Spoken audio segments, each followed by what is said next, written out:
Bonjour à tous, ravi de vous retrouver dans Smart Job. Votre rendez-vous emploi RH, c'est tous les jours, du lundi au vendredi. Débat, analyse, expertise et vos rubriques habituelles, évidemment. Au sommaire, aujourd'hui, l'accompagnement professionnel des primo-arrivants. On va en parler avec Florence Emmanuelli, elle est déléguée nationale du CREPI, qui est une structure, une association, justement, qui accompagne ces personnes. Smart et réglo, c'est un sujet de niche essentiel. L'intelligence artificielle et les droits d'auteur. Il y a déjà des procès aux États-Unis. On va en parler avec une avocate spécialiste de ce dossier, Vanessa Bouchara.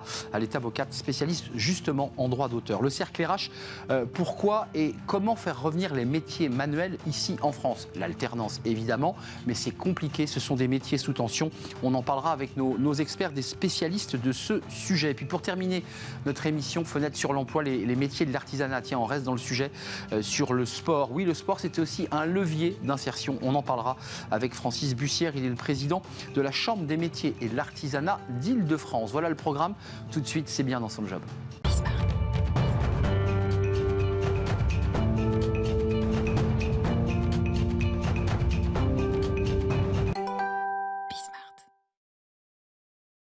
Bien dans son job, on parle aujourd'hui de l'insertion, de l'accueil, de l'insertion professionnelle des primo-arrivants, de toutes ces femmes et hommes qui arrivent de pays étrangers, qui arrivent de loin parfois pour rejoindre la France et qui peinent, on va en parler, à trouver un emploi et à rencontrer d'ailleurs un chef d'entreprise. On en parle avec Florence Emmanuelli. Bonjour Florence. Bonjour. Ravi de vous accueillir. Vous êtes déléguée nationale du CREPI. Alors d'abord un mot sur l'institution CREPI, qui est une association créée en 1993. Tout à fait, créée en 1993 par le groupe Eiffage et nous fêtons nos 30 ans dans quelques jours. Le CREPI, c'est un réseau d'associations, ces clubs régionaux d'entreprises partenaires de l'insertion, créés il y a 30 ans autour d'une idée simple, aider des gens à retrouver un emploi en s'appuyant sur des membres qui sont les entreprises, des grands groupes et surtout des TPE, des PME. Alors, on ne fera pas de politique, mais n'empêche, projet de loi sur l'immigration qui arrive, un débat tendu, ce texte devait arriver, pas arriver. D'abord, il y a un premier sujet dont vous êtes victime, et vous n'y pouvez rien, c'est qu'il faut avoir 5 ans de présence sur le territoire pour pouvoir accéder à un emploi. On se souvient de la grève de la faim de ce boulanger qui, pendant des semaines, a dit « je veux garder cette personne africaine de mémoire ». Vous attendez beaucoup de cette loi en disant finalement il faudrait peut-être mieux les accompagner et que la loi soit mieux adaptée? Nous, j'ai envie de vous dire, c'est un sujet que l'on traite depuis 2018, donc l'accueil et l'intégration des personnes primo-arrivantes. Et une loi de plus ou de moins, nous, on se base sur ce que l'on sait faire. C'est-à-dire, à un moment donné, on a des personnes qui sont sur le territoire français depuis 5 ans, qui sont en situation régulière, qui ont signé le contrat d'intégration républicaine, donc en fait, qui ont un tampon de l'État qui les autorise à travailler. Donc moi, ce dont je peux vous parler, ce sont ces personnes-là qui sont prêtes à travailler, motivées, désireuses, qui ont des compétences à offrir à notre pays. Et nous, on va leur donner ce coup de pouce dont elles ont absolument besoin. Le coup de pouce, c'est la relation avec l'entreprise. Tout à fait. C'est de dire, voilà, celle-ci peut embaucher. Celle-ci peut embaucher. En fait, ce coup de pouce, ça paraît nous dire que notre méthode, elle est simple parce qu'elle est basée sur la rencontre directe entre des entreprises et des personnes qui cherchent. Essentiel. C'est essentiel, c'est simple. Mais ceci étant, c'est très insuffisamment le cas de nos institutions en France et de toutes les structures qui aident dans la recherche d'emploi. C'est un sujet général. Voilà. On a plutôt tendance à aider les gens derrière un bureau avec un ordinateur et pas les mettre dans les entreprises. Nous, notre credo depuis 30 ans, et c'est pour ça qu'on a un taux de placement de plus de 50% à chaque fois. Et là, pour les personnes étrangères, plus de 80% retrouvent un emploi après notre action destination emploi. C'est que cette mise en relation, elle est absolument fondamentale pour leur permettre de découvrir les métiers, de découvrir des dirigeants, de se présenter, de faire tomber tous les stéréotypes, les a priori, évidemment. Un mot quand même, quelques chiffres intéressants d'une enquête ELIPA, qui est la vague 1 2019, parce qu'il y a plusieurs vagues de cette enquête. Les voies d'accès à l'emploi des réfugiés en France, ça vous concerne. Alors, on parle de primo-arrivants, on parle de réfugiés, vous évoquez des gens qui sont en situation régulière, ils ont cocher toutes les cases. Oui. La relation ou la recommandation à 44%, la candidature spontanée à 13%, elle est très très faible. Oui. L'offre d'emploi APEC mission locale, alors là c'est 11%, c'est très faible. Les agences d'intérim, toc toc toc, seulement 9,6%. Et l'accompagnement d'une assistante sociale ou d'une association à 4,4%. On voit bien que le bouche à oreille, cette recommandation, elle est fondamentale. Et nous, on fait office de recommandation parce que, si vous me permettez de dire quelques mots de notre programme Destination Emploi. Absolument. En fait, ces personnes, déjà, c'est pas toujours évident d'aller à leur rencontre parce qu'on passe par l'OFI, nous, qui est l'institution qui permet d'accéder à ces personnes, à qui on présente notre programme. Généralement, il y en a 9 sur 10 qui disent « Ok, je pars avec vous ». Ces 9 sur 10, on leur propose un accompagnement de 4 à 6 mois en disant « On va prendre le temps de faire connaissance. On va vous suivre en individuel, mais aussi toute la force de notre accompagnement, c'est de proposer de l'accompagnement collectif. En groupe, on va mélanger les nationalités. Donc, en fait, vous avez un melting pot. Tous ces gens, il faut se dire, ils ont quitté leur pays pour des raisons diverses et variées. Leur destination, c'est l'enfance. Et nous, pourquoi Destination Emploi ? Ce qu'on leur propose, c'est l'emploi. Quand même sur les métiers en tension, parce que ça, c'est un enjeu très fort. On voit le top 10 de l'APEC. On a la cuisine, on a l'aide à la petite enfance, on a des métiers manuels. Je pense aux maçons, aux électriciens, aux couvreurs. Pour faire matcher l'offre et la demande, j'imagine qu'au départ, vous demandez à ces jeunes, qui en grande partie sont des jeunes, tu faisais quoi dans le pays d'origine ? Comment ça se passe, ça ? Alors, nous, dans nos statistiques, on répertorie ce qu'ils faisaient dans leur pays d'origine. Très intéressant. Leur diplôme, s'ils ont fait des études. On leur demande à l'arrivée dans notre programme, qu'est-ce que vous souhaitez faire ? Déjà, il y a une différence. Et ensuite, on regarde ce qu'ils obtiennent à l'issue de notre parcours. Je peux vous dire que les parcours linéaires, on n'en a pas. C'est-à-dire qu'entre... Alors, je ne parle même pas des professions réglementées ou des médecins, voilà, parce que là, autant vous dire qu'en France, c'est très compliqué. Mais il peut y en avoir, il faut le préciser. Il peut y en avoir, mais les reconversions les dispositifs de VAE sont très compliqués. Donc, en fait, on voit qu'en face, nous, ce que ça nous montre de ces personnes, c'est qu'elles sont prêtes à travailler et un petit peu à prendre... il y a un sentiment d'urgence à travailler. Donc, une fois qu'on les a mis en emploi, puisque pour elles, l'urgence, c'est quand même d'avoir une situation financière qui leur permette d'avoir leur autonomie. Ça, c'est la base pour elles. Ensuite, on réfléchit quand même à se dire, pour les gens qui sont diplômés, comment est-ce qu'on peut faire mieux ? Parce que honnêtement... diplômés dans leur pays d'origine. Diplômés dans leur pays. Gâcher des compétences et des talents et un tel déclassement, je ne suis pas sûre. Comment vous faites ? Alors, vous dites, moi j'ai un bac plus 5, là j'ai un ingénieur, il a pour des raisons économiques dû quitter son pays, parce que globalement il y a des raisons politiques, mais il y a aussi beaucoup de raisons économiques. Comment vous faites ? Alors, on a des exemples de réussite. Ça dépend aussi le niveau de la langue. Par exemple, je pense à un jeune Algérien qui avait un Master 2, qu'il est venu finir en France. Donc, c'est une des causes aussi d'installation en France via un visa touristique. Il a pu être embauché à Lyon dans une entreprise. Voilà, donc ça s'est passé. Donc, il n'y a pas trop de déclassement. Parce que maîtrise du français. Parce que maîtrise du français, voilà, pays proche culturellement. Francophone. C'est vrai que la maîtrise de la langue, même ce qui nous a surpris au démarrage, c'est qu'elle posait pas... c'était pas un frein pour accéder à l'emploi, il n'empêche que ça reste un frein pour accéder à des emplois plus qualifiés. Voilà. Bien sûr. Donc c'est un travail dans la longue durée. Ce qu'il faut dire à ces personnes, c'est on va pas vous lâcher.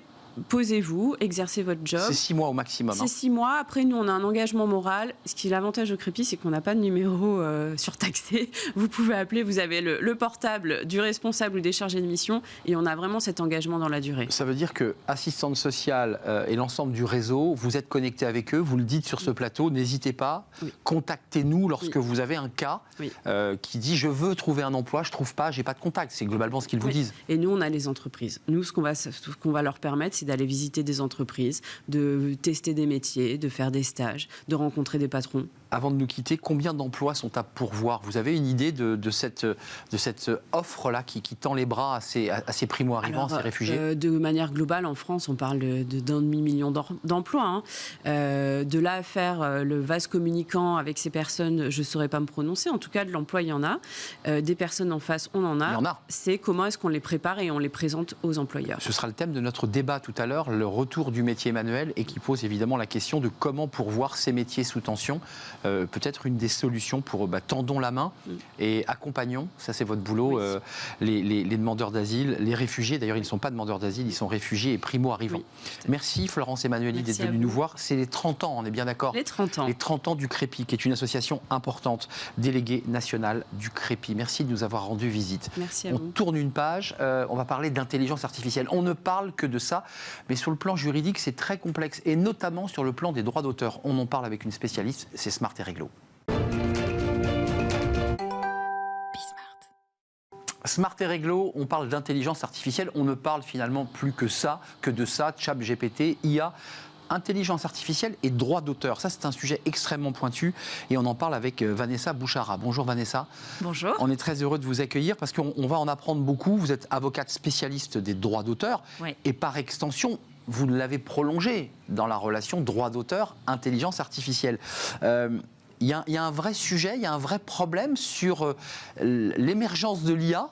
Donc la fabrication de projets artistiques, d'articles, de musique. J'ai vu que Eminem avait été plagié, enfin en tout cas on avait retravaillé Eminem à travers cet artiste français en concert. Il y a un vrai sujet là, il y a droit d'auteur. En fait, le vrai sujet, c'est qu'aujourd'hui, tout le monde utilise l'intelligence artificielle de plus en plus. Et ce qui est important, c'est de savoir dans quelle mesure on peut s'en servir et dans quelle mesure on peut utiliser des contenus qui seraient, qui seraient issus de l'intelligence artificielle. Donc oui, il y a un vrai sujet parce que, comme vous le disiez très bien, l'intelligence artificielle a complètement envahi notre quotidien et on s'en sert tous, on en entend tous parler. Et pour les créatifs, pour tout ce qui est artistes, créateurs de contenu, créateurs de logos, ça fait vraiment partie de leur univers et de leur mode d'expression de leur art. Vanessa, il y a deux sujets pour aborder cette question. Il y a ceux qui fabriquent, qui sont des humains et qui fabriquent une œuvre, un écrit, un article. Et puis il y a l'autre côté, l'IA qui fabrique lui-même son propre produit. Et excusez-moi, là il n'y a pas de droit d'auteur, c'est une zone grise là du droit d'auteur, puisque c'est pas l'ordinateur qu'on rémunère. Alors vous avez raison, il y a vraiment deux sujets. Le premier, c'est la manière dont l'intelligence artificielle va utiliser un certain nombre de données pour arriver à se nourrir et à retranscrire sur les instructions des personnes qui utilisent l'outil les différents éléments. Et là, est-ce que l'intelligence artificielle peut tout utiliser ? Et c'est là-dessus qu'il y a eu un procès qui a fait aux États-Unis, aux États-Unis par 3 artistes, Kelly McKernan, Carla Ortiz et Sarah Anderson, qui est une célèbre créatrice de bande dessinée, qui ont agi, mais pas tant pour eux finalement, mais de manière plus globale, en se disant, finalement... Une sorte de jurisprudence, quoi. Exactement. Finalement, est-ce que les outils d'intelligence artificielle peuvent tout utiliser ? Mais qu'est-ce qu'ils reprochaient à l'IA, là, ces artistes ? De faire une sorte de puiser de puiser dans tout l'existant, et notamment dans des droits d'auteur, pour après utiliser ça de manière détournée pour répondre aux requêtes des personnes utilisant les différents outils. Sur le plan du droit, parce que ça c'est un sujet, vous êtes spécialiste du droit d'auteur, alors le droit d'auteur est très codifié, quand on est écrivain, quand on est journaliste ou réalisateur de documentaires, en France c'est très codifié. Sur la question de l'IA, est-ce que le droit court derrière ce qui se passe en vrai, comme ça se fait souvent ? Est-ce que globalement on est dans une zone encore à défricher sur ce sujet ? On est clairement dans une zone à défricher. Il y a eu un certain nombre de choses, et notamment le Copyright Office américain, parce qu'en fait aux États-Unis on a un système très différent de celui de la France. Quand on est titulaire de droit, on fait un dépôt auprès du Copyright Office. Et ce qui s'est passé, c'est qu'un auteur de bande dessinée a fait un dépôt d'une œuvre qui était une bande dessinée avec des visuels qui avaient été créés par Midjourney. Et le Copyright Office s'en est rendu compte et a refusé la protection de l'œuvre, en tout cas a refusé d'enregistrer l'œuvre. Et à partir de là, ils se sont rendus compte qu'en fait, l'intelligence artificielle était omniprésente et qu'il fallait mettre un certain nombre de guidelines pour guider les auteurs. Et ils ont dit que quand une œuvre était 100% générée par l'intelligence artificielle, le Copyright Office, ça date d'il y a quelques mois, en mars 2023, 100% générée par l'intelligence artificielle, pas de droit. Et quand il y avait une contribution, il fallait faire preuve, exactement, là il fallait faire preuve de transparence. Vanessa, pour être concret, je suis créateur de musique électronique, ça se fait beaucoup. Je vais à la fois puiser dans mes propres créations, dans mes notes que je vais créer, et puis en même temps, j'ai un codage, j'ai une boucle musicale qui me plaît, que je suis allé piocher dans l'IA, sur ChatGPT, je ne sais pas. Je mixe les deux. Là, comment on fait ? Parce que là, c'est hybridé, là. C'est complètement hybridé. Et à mon avis, c'est sur le hybridé qu'il y a vraiment des sujets. Et c'est ce qu'a dit le Copyright Office américain. C'est ingérable de vous à moi. C'est très compliqué parce que sur le hybridé, il faut savoir d'abord d'où viennent les notes, pour prendre votre exemple, qui ont été émises par l'intelligence artificielle. Est-ce qu'elles sont protégeables au titre du droit d'auteur ? Et quelle est l'origine ? Parce que l'outil va vous donner ses notes, mais il ne va pas vous dire d'où ça vient. Bien sûr. Et ensuite, il faut savoir si... Il faudra un Shazam pour trouver la source. Exactement. Et finalement, on va se poser la question de la combinaison de votre part créative et de la part créative qui vient de l'intelligence artificielle. Est-ce que ça crée une œuvre différente sur laquelle il y a un droit d'auteur ? Donc c'est vraiment tout l'enjeu. Il y a eu des usurpateurs littéraires, vous vous souvenez, ça c'est au temps du papier et de l'imprimerie, mais je suis écrivain, je vais écrire mon livre intégralement grâce à l'IA. Ouais. Je trouve un éditeur qui trouve mon idée géniale. Ça arrive de plus en plus. Et je vais avoir des droits d'auteur. C'est une usurpation totale. Et on est d'accord. On est d'accord. Si vous avez... Ça se fait déjà. Ça se fait déjà. Vous avez beaucoup d'ouvrages aujourd'hui qui sont complètement créés à partir de l'intelligence artificielle, mais qui, de manière transparente, les auteurs, si on peut appeler ça comme ça, ouais, si on peut appeler ça comme ça. expliquent qu'ils ont que ça vient de ChatGPT, de Midjourney, et sont assez transparents, qui commercialisent ça et qui finalement en tirent des revenus. Donc oui, ça pose un enjeu, un sujet stratégique. Mais ça veut dire que si l'avocate que vous êtes, vous, Vanessa Bouchara, vous savez qu'il y a des livres qui sortent en intégrale quasi de ChatGPT ou créés par l'IA, le milieu le sait. Sur l'absence de création, c'est-à-dire qu'en France... Oui, mais il touche des droits d'auteur comme au final par l'éditeur. Quand il va vendre ce livre, il va quand même toucher des royalties. Et un avaloir. Mais c'est bien le sujet, parce qu'effectivement, il n'y a pas de droit d'auteur sur quelque chose qui ne vient pas d'une création intellectuelle. Donc si on dit simplement à un outil ChatGPT ou Midjourney, je voudrais que tu me crée une histoire sur l'intelligence artificielle, ouais. Finalement, l'histoire qui sort ne peut pas... les droits, il ne peut pas y avoir de droit sur celui qui a simplement fait un prompt extrêmement simple. En revanche, si vous faites un prompt extrêmement compliqué, en mettant votre empreinte, là, Bien pour sûr. le coup, on pourrait arriver l'apport de l'auteur. L'apport de l'auteur existerait. Pour moi, là, il y a du sens. Et la différence, et être capable d'expliquer d'où ça vient, il va falloir faire preuve de beaucoup de transparence, notamment nous, dans nos litiges de droit d'auteur. Ah oui. Il faut qu'on explique l'empreinte de la personnalité de l'auteur. Exact, c'est tout l'enjeu. Comment il a fait pour y arriver, c'est quoi son cheminement intellectuel. Et là, il va falloir faire preuve de transparence quand on a créé de manière hybride et expliquer quel est son apport personnel versus celui de l'intelligence artificielle. Un tout dernier mot, il n'y a rien dans le droit qui réglemente ces sujets, on est bien d'accord. On est dans de la jurisprudence, vous observez... On est pour l'instant dans de la jurisprudence avec ce copyright office américain, mais qui n'implique pas, qui n'a aucune incidence sur le droit français. Mais pour l'instant, tout est à construire. Génial, passionnant, vraiment passionnant. Merci Vanessa Bouchara d'être venue nous éclairer sur ce sujet vraiment à défricher, puisqu'en fait... tout est en train d'être créé et le droit, j'imagine, va s'adapter au gré des... Et les entreprises aussi, et les entreprises. guidelines qui sont à mettre en place en interne pour bien savoir comment on structure les équipes créatives. Entreprises des médias et de la création en particulier. Merci, avocate spécialiste du droit d'auteur. Merci de nous avoir rendu visite. On fait une courte pause et on va parler du travail manuel. Oui, c'est un sujet essentiel. On nous parle d'industrie, on nous parle de réindustrialiser. Et de fait, il faut des travailleurs manuels. Les top 10 des métiers sous tension de Pôle emploi, c'est évidemment la grande majorité des travailleurs manuels, dont les métiers de la petite enfance, les maçons, les couvreurs, les électriciens, les poissonniers. Des métiers où on ne trouve personne. On en parle avec nos experts, comment faire pour réconcilier les Français avec le travail manuel. C'est le thème de notre débat, c'est juste après la pause.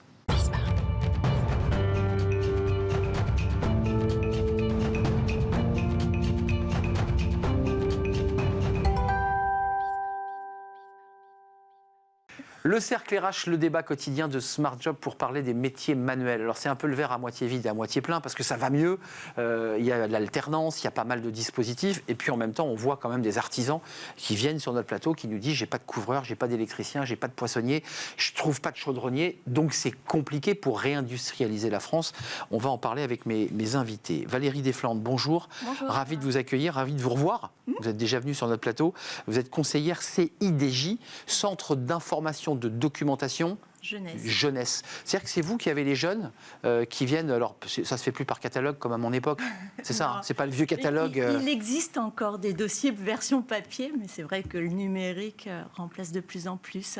Donc ça veut dire, on se pointe et on dit, madame, je sais pas ce que je vais faire dans la vie. Tout à fait. Ça se passe comme ça. Bon, la particularité au CIDJ, nous recevons les jeunes et des moins jeunes. Les reconversions. Toute personne qui désire découvrir des métiers, découvrir les formations, comment se former.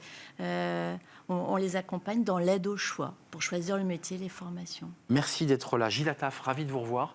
Je suis très heureux de vous accueillir. Fondateur de Belleville Manufacture, vous l'avez d'ailleurs écrit sur votre t-shirt. Président d'Origine France Garantiste, un combat que vous menez depuis 15 ans. Oh oui, 20 ans. 20 ans. Ouais. Et fondateur de Force Française de l'Industrie. Quand on parle industrie, on parle très souvent de métiers manuels. C'est un vrai sujet. Et on en parle avec vous dans un instant. Avec plaisir. Laurent Moisson, vous vous connaissez bien avec Gilles Attaf. Un petit peu. Vous êtes cofondateur du média La Déviation, qui est le numéro 2. On avait présenté le numéro 1, oui. le jaune.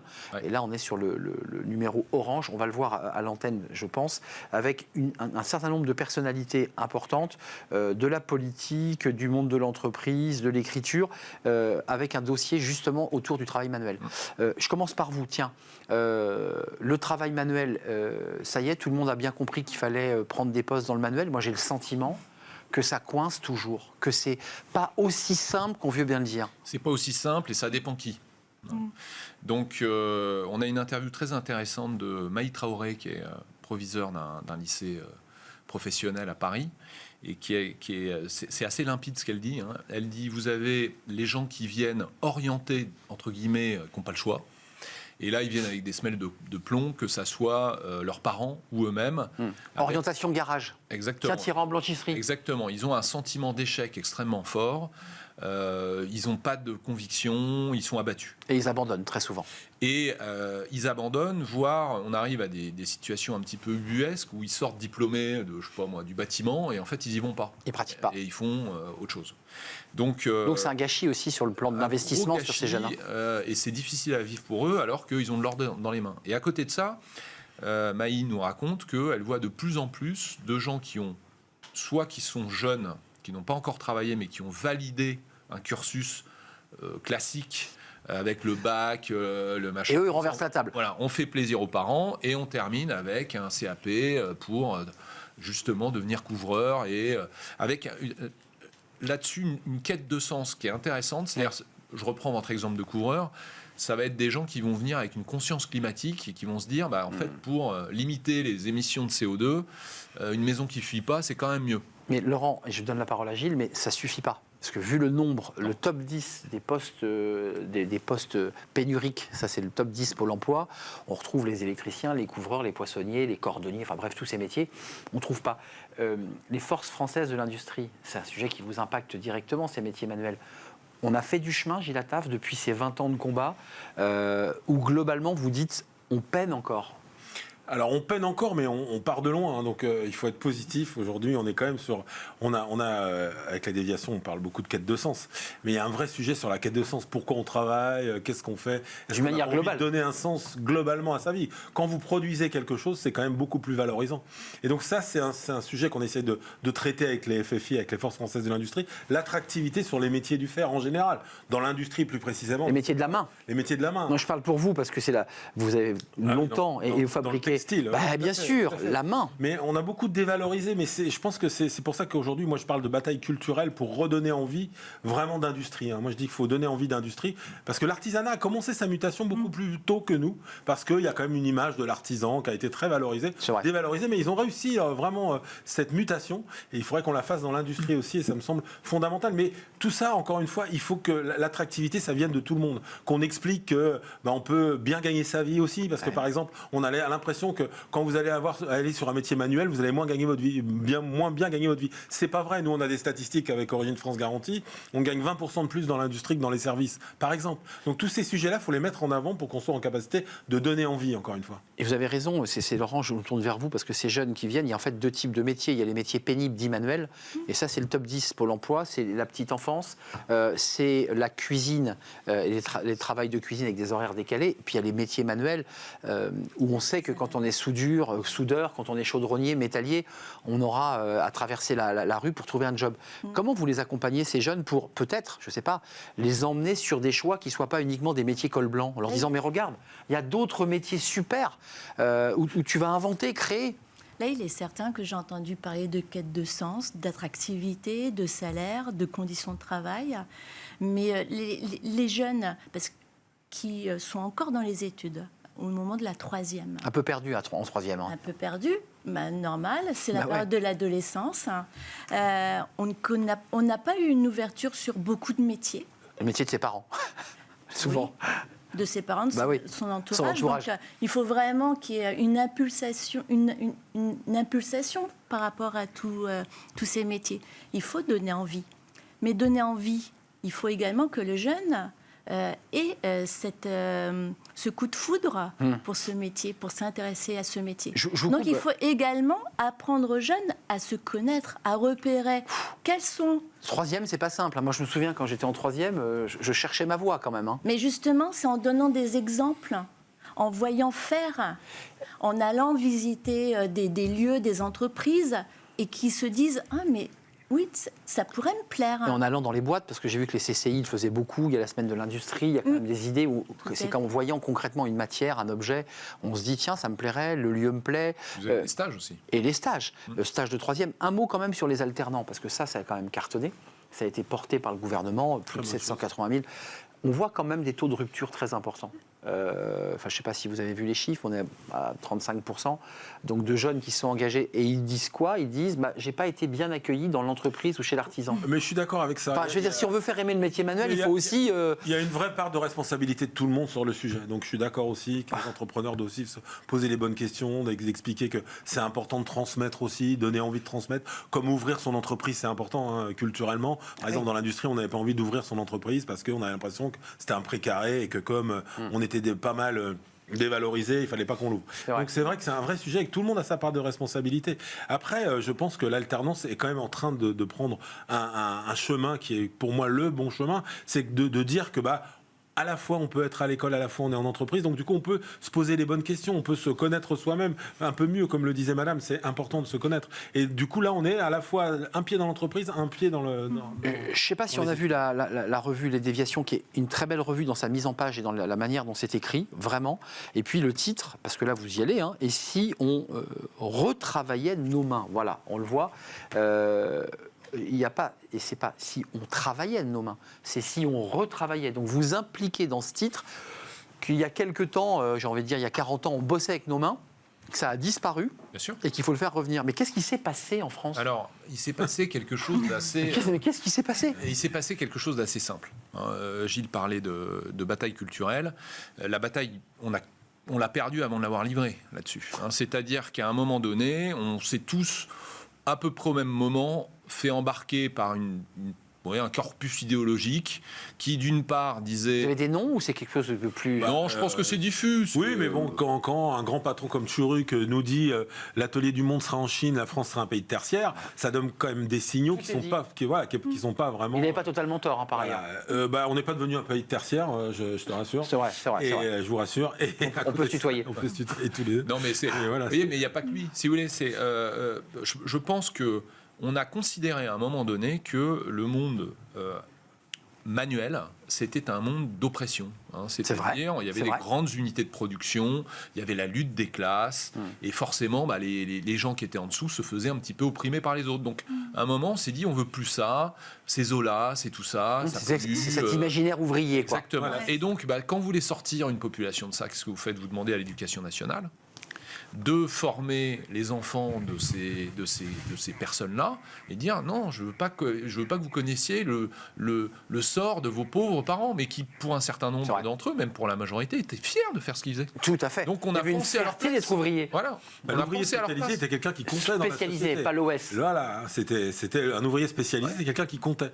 Mais quand je disais que tout le monde a sa part de responsabilité, on parlait des entrepreneurs qui ont pas su accueillir aussi, il y a un vrai sujet sur ces sujets-là, mais aussi même l'ouvrier spécialisé à l'époque avait plus envie que son fils fasse la même chose que lui. C'est vrai. Et donc quelque part, à autre chose. C'est pour ça que tout le monde doit prendre en compte que il faut qu'aujourd'hui on soit tous derrière ce sujet. Valérie de Flandre, juste un mot parce que j'aimerais quand même vous interroger collectivement sur un projet de loi sur l'immigration qui arrive et qui est exactement lié à ces métiers en tension, parmi lesquels on retrouve des métiers manuels.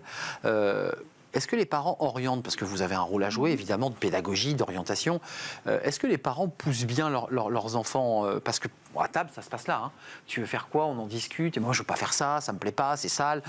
Les parents ils ont un rôle majeur à jouer là-dedans. Mais on est encore dans cette logique que nos enfants réussissent mieux que nous. Ouais. Et donc le manuel c'est pas la réussite, c'est ça que ça implique.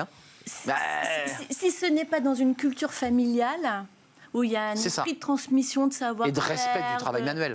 Voilà, et puis j'insiste beaucoup, c'est important qu'on puisse se projeter et se dire oui, c'est un métier qui peut me correspondre. Ça ne sert à rien sinon de valoriser les métiers si personne ne s'y reconnaît dedans et si les conditions de travail sont toujours autant décriées. Laurent Moisson, vous vouliez intervenir? Oui, non, mais nous, c'est vraiment la raison pour laquelle on a insisté sur ce magazine-là, sur ces métiers. Et la façon dont on traite ça, on n'a pas sorti des statistiques, Non, c'est la de l'humain, balance du commerce extérieur, etc. C'est des histoires d'hommes et de femmes, des histoires de vie, où on montre que c'est des gens qui pourraient être nos voisins, qui sont passés par là. On a ici quelqu'un qui a commencé, Nicolas Pommiès, qui a commencé comme ouvrier. Mais tout en bas de l'échelle, c'est-à-dire qu'il n'était même pas qualifié, etc. Il a gravi tous les échelons. Il est aujourd'hui président de Mutual, qui est une mutuelle ouvrière, qui a des valeurs extraordinaires, et il est vice-président. Donc vous voyez que... On voit Arnaud Montebourg qui On travaille voit avec ses mains. Montebourg. Il dit travailler avec ses mains, c'est travailler avec sa tête. Moi, j'adore cette phrase. Ouais, exactement. C'est très... Non, mais c'est important de le dire. C'est Et- pas un métier de labeur. Il faut cogiter quand on coud du textile. Il faut cogiter quand on monte un On a mur. trop Il faut être opposé... ingénieux. Ingénieux. Ouais, on a opposé l'intelligence, je veux dire, l'intellectualisme, on va dire, au côté manuel. C'est-à-dire qu'en gros, il y avait de l'intelligence que pour des gens qui ne faisaient rien de leurs mains. C'est comme si on n'avait pas assez de cerveau pour irriguer le deux à la fois, quoi. On a on a un chiffre à vous montrer. On a un chiffre à vous montrer sur ces cadres qui veulent renverser la table. Vous évoquiez les reconvertis qui disent moi ras-le-bol du bureau, ras-le-bol du métro. Hop, je me lance dans la boulangerie. Il y a beaucoup de métiers de cuisine. Il y a une grande passion pour la cuisine, le bois, absolument, qui sont des métiers, j'ai envie de dire, manuels nobles. Ouais. Il reste quand même à régler le problème. Et je reviens à mon immigration. On a des centaines de milliers de personnes qui sont là à attendre, qui ont parfois des compétences ou qui n'en ont pas. Il y a un projet de loi immigration. Est-ce que vous dites, nous, Force française de l'industrie, si on veut régler ce problème de l'offre et de la demande, il faut accélérer? J'ai vu qu'il y avait un des articles qui diminuait le temps de présence sur le territoire de 5 à 3 années pour mettre le pied à l'étrier à ces jeunes qui, objectivement, ne demandent qu'à bosser. Quelle est votre position? Parce que c'est un débat à la fois politique, puis c'est un débat pragmatique. Alors, en tout cas, moi, ma position personnelle, c'est que tout doit être mis en route pour redonner, pour réindustrialiser les territoires. Donc, on a besoin de tout le monde. On est d'accord. Donc, moi, je suis ravi, toutes les mesures qui vont dans ce sens, qui permettent effectivement de remettre des gens au travail sur ces sujets. Et de sauver des boîtes. Et de sauver des boîtes. Pour moi, c'est essentiel. On n'a plus de temps à perdre. Tu parlais d'Arnaud Montebourg. J'étais avec lui hier. Il disait il faut que dans les entreprises, on ait des écoles. Les forces françaises de l'industrie. Qui soutient les FFI, bien sûr, et qui me disait moi, je suis pour que dans toutes les entreprises, il y ait des écoles, il y a de la formation, parce qu'aujourd'hui, on a pris trop de retard. Le temps presse. C'est Olivier Louanzi qui dit on n'a plus le temps d'attendre, et il a tout à fait raison. Aujourd'hui, il faut aller vite. Et donc, pour ça, tout est bon à prendre, encore une fois, à partir du moment où ça va dans le sens de redonner de la vitalité aux territoires, aux régions, parce que le sujet aussi de ces métiers manuels, c'est que c'est des métiers qu'on peut travailler sur les territoires, dans les régions, pas dans des grandes métropoles. Et ça, c'est aussi un sujet de lien social. Moi, je tiens beaucoup à ce sujet des territoires. Des territoires. Je veux dire, retrouver la cohésion territoriale, ça passera aussi par ces métiers manuels. Et ça, c'est essentiel de le dire. On avait un patron sur ce plateau qui fait de l'industrie ETI qui nous disait mais nous, on veut bien développer des sites industriels, mais on nous empêche de le faire pour des raisons écologiques, puisqu'on ne peut plus construire de nouveaux espaces. Mais vous le savez très bien. Là, c'est le paradoxe. C'est-à-dire qu'à la fois, on nous dit il faut faire de l'industrie, il faut relocaliser. Puis quand on veut monter un site industriel, on vous dit c'est plus possible parce qu'il ne faut pas artificialiser les terres. Enfin, vous voyez, on se marche sur les pieds là quand même. C'est une spécialité française. C'est ça, non mais c'est juste... Le dogmatisme fait partie de nos gènes, il faut qu'on l'assume, mais on est comme ça. Et contre ça, il faut communiquer, il faut raconter des histoires. Vous voyez, vous avez parlé d'immigration. Moi, j'ai deux réactions par rapport à ça. La première, c'est de dire, il faut faire attention à ne pas tomber dans un travers qui est de dire... oui, on a des gens sur notre territoire. On a un stock, pour le dire cash. Mais on va dire que c'est pas des métiers pour eux parce que vous comprenez. Donc on va prendre des gens d'ailleurs et eux. Alors bien sûr, c'est digne pour eux. Vous voyez, donc il y a encore une histoire de dévalorisation. Il y a encore une histoire de dévalorisation. Donc moi, j'aimerais que premièrement, on règle le problème. Il suffit d'aller voir dans les cuisines de restaurants pour vous rendre compte quand même que c'est quand même globalement les derniers arrivés qui font la vaisselle Pas quand que, même. là, vous avez ici Nicolas Gomaria qui a. Alors que lui qui a une déviation absolument incroyable, il a commencé, il était aux eaux et forêts. Il a finalement monté une usine de textile et il me racontait, exactement, et il me racontait, ça s'appelle le maillot français. Bien sûr. Voilà. Donc il produit tout en France et il m'a raconté qu'il avait des gens qu'il a pris dans son usine qui au début ne parlaient même pas français, qui étaient vous voyez. sans emploi, etc. Il a fabriqué les Français. D'accord. Vous voyez, Ça, c'est génial. Non, mais ça, c'est important. Non, mais parce que l'expression. on a aussi dans notre tête quelque chose qui dit non, attendez, c'est à l'école, c'est à la République. Bien sûr. Enfin, Formation bien sûr, classique. Bien sûr. Sauf que Mais ça marche pas. N'oublions pas, mais ça peut pas tout faire, l'école. L'école, ça marche très très bien pour un certain nombre de choses. Et puis ça marche mal pour ça, c'est On ça. ne peut pas lui demander de Aujourd'hui, régler ça tous les veut dire problèmes. L'école, ça marche pas très très bien. Vous voyez, en l'occurrence, c'est son usine, sa petite usine, parce qu'il n'y a pas des centaines et des centaines de personnes, qui a fait que ces personnes-là sont aujourd'hui établies, mariées, ont des enfants et cotisent à nos systèmes de solidarité. Et là, il lance une nouvelle usine dans le cadre de France 2030 avec des maillots Accompagné par l'État. Accompagnés par l'État, avec des maillots recyclés, avec J'ai vu ça. le polyester récupéré dans l'océan, enfin des déchets de l'océan. Enfin voilà, c'est quelqu'un qui est très vertueux. Vous, un dernier mot, parce que vous êtes au contact. Qu'est-ce qu'on doit faire et qu'on ne fait pas en 10 secondes? Urgemment. Accompagner, que chacun puisse prendre conscience de leurs valeurs, de leurs envies, On en revient à l'être. et qu'on fasse rencontrer ces différents parcours, ces réussites, pour montrer que c'est possible. Parce qu'il y a également le frein de oui, mais après, est-ce que je vais trouver un emploi? Est-ce que je vais bien gagner ma vie? Est-ce que les Bien sûr. conditions de travail? Donc c'est vraiment dans la continuité. Un mot chacun, Gilles Attaf. Ouais, Qu'est-ce qu'on ne fait pas, qu'on devrait faire et que Alors vous moi, je pense portez? que c'est un sujet qui doit être porté par tout le monde et qui doit être transpartisan. Il faut sortir de l'idéologie. Si on reste dans l'idéologie, moi j'ai toujours un exemple. J'étais marié 25 ans avec une enseignante qui me disait que dans la salle des profs, quand elle parlait d'alternance, on lui disait on n'est pas là pour fournir de la main-d'œuvre au patronat.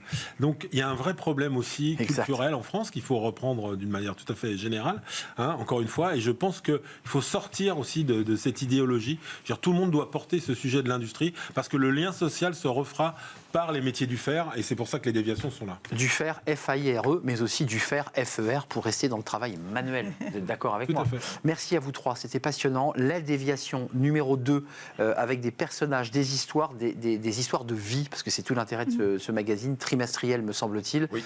Bullshit Job. Et si on retravaillait de nos mains? Merci à vous, Laurent Moisson, cofondateur de ce média La Déviation. Merci à Valérie Deflande d'être venue nous rendre visite pour la 2e fois, conseillère CIDJ. Et merci à Gilles Attaf. Merci à toi. Belleville Manufacture, c'est le textile. Origine France Garantie, c'est votre combat. Puis on a un C'est le deuxième. combat d'Origine France Garantie, certifier des produits qui soient réellement fabriqués en France. Français, Exactement. avec des salariés qui travaillent ici sur le territoire. Et les forces françaises de l'industrie, nous sommes très en retard. Je me fais tirer les oreilles par Nicolas Juchat. Fenêtre sur l'emploi, c'est tout de suite pour terminer notre émission.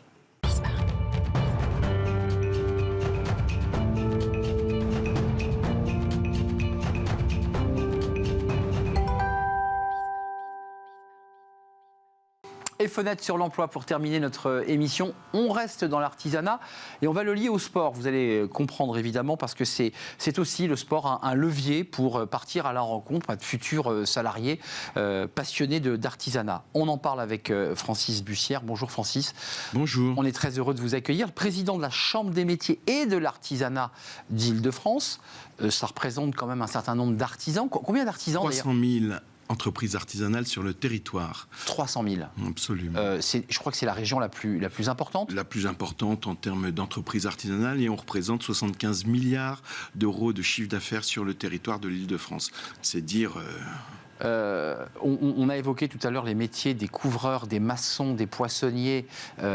On parle beaucoup du retour des métiers manuels, mais quand on parle aux artisans, ils nous disent, moi je trouve plus de poissonniers, je trouve plus de couvreurs, je trouve plus de maçons.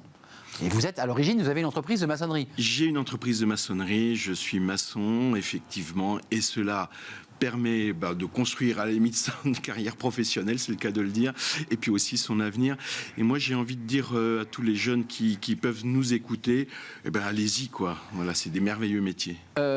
Revenons sur votre événement. Alors, ça a commencé à Marcoussis parce que c'est le centre d'entraînement de l'équipe de France, des équipes de France de rugby. C'était le 20 avril dernier. Vous avez choisi, vous, la Chambre des métiers, de monter un partenariat très concret avec le rugby, la ligue de rugby, et puis l'artisanat. Pourquoi avoir marié les deux, sport et artisanat?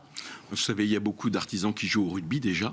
Et puis, il y a beaucoup... Le rugby, c'est un sport d'équipe. L'artisanat, c'est souvent un sport d'équipe. Qu'on est dans des petites boîtes où on est en règle générale souvent moins de 10.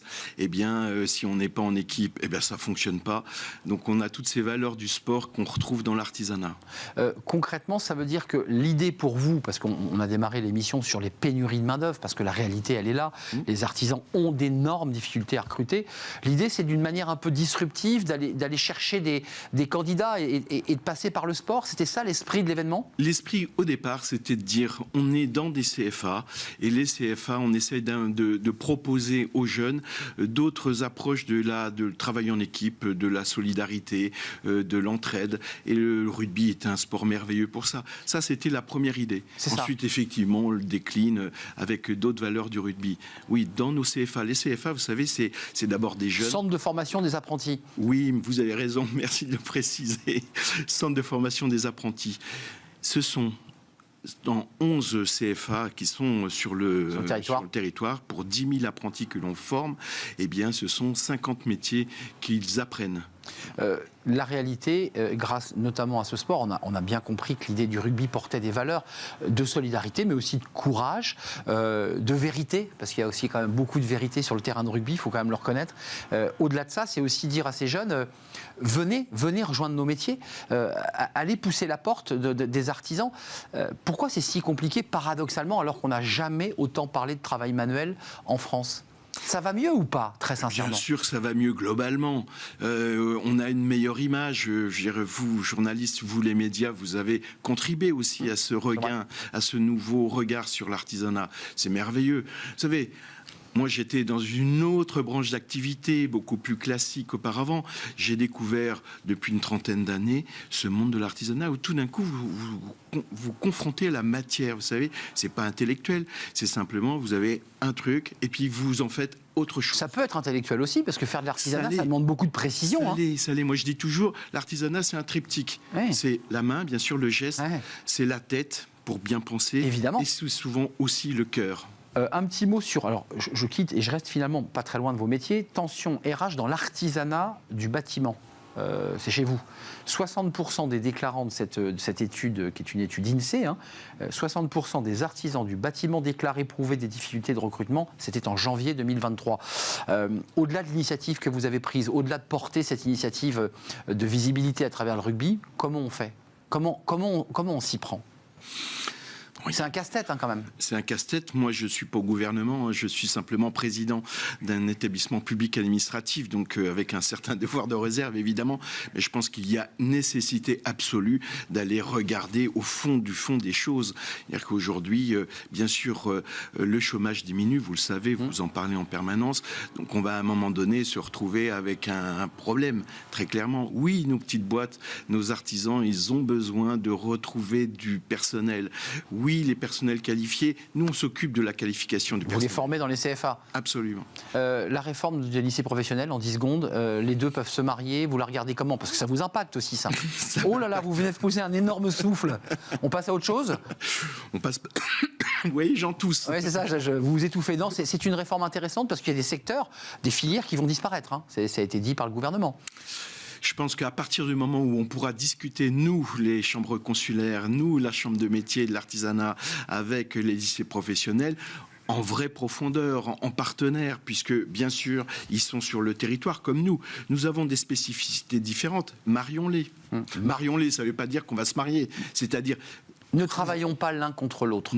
C'est ça que vous nous dites. Ne faisons pas qu'il y ait une institution qui soit en concurrence avec une autre. On est d'accord. Harmonie et pas disharmonie, en tout cas des filières et même des modes d'apprentissage. Merci Francis Bussière d'être venu nous éclairer.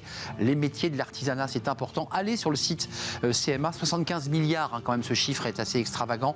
Ça représente quand même évidemment une partie et un pan de notre économie. Merci à vous, merci de nous avoir rendu visite. C'est la fin de notre émission. Merci de l'avoir suivi. Merci à toute l'équipe qui m'a accompagné aujourd'hui. Raphaël à la réalisation, je remercie Alexis au son et l'équipe de programmation, évidemment Nicolas Juchat et Alexis. C'était un vrai plaisir de partager ce moment avec vous. Je vous dis à très bientôt. Et d'ici là, restez fidèles à tous nos programmes. Bye bye.